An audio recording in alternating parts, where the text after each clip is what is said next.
Yolun ortasındayım, yorulup dayanmışım. Elə çox yorulmuşam ki, sanki yay ayında boş istəyim, qar istə. Yağmayan bir ağ sevincəm, balaca bir uşağın ürəyində pis olub qalan qışam.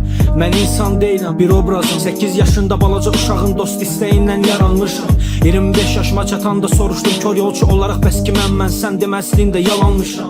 Tərk edib getmirəm, bunu edə bilmədiyimi anlayanda gördüm hər səfər yerində qalan mənəm. Təsir etmir qərar mənə, gəzin indi kənar məndən. Çünki gedir həyatım daha sakit, daha pərakəndə. Xeyir mənəm, bəla hərdən qonaq gəlir, yolçu verir səda mənə. Eşidirəm amma susub onunla danışmıram. Hey yerində sayır zaman, dayanmıram, olanlarla barışmıram. Yaradan bizi niyə yaradıb?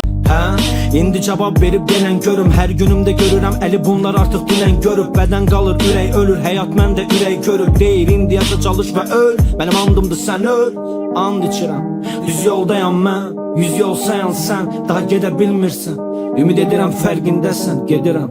Hələlik həyat, hələlik rap. Çünkü benim zamanım dolub vaxtı, indi mənim zamanım deyil axı.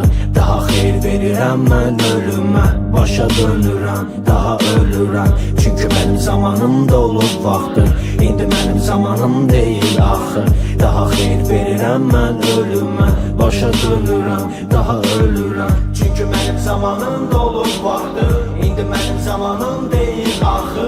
Daha xeyir verirəm mən ölümə, başa dönürəm, daha ölürəm. Çünkü benim zamanım dolub vaxtı, indi mənim zamanım deyil axı. Daha xeyir verirəm mən ölümə, başa dönürəm, daha ölürəm. Oturdum fikirləşdim, mən intihar eləyərəm. Yox, mən intihar etməyəcək qədər özümü sevirəm. Bəs intihar etsəydim nə olardı? Və bu trek ondan bəhs eləyir.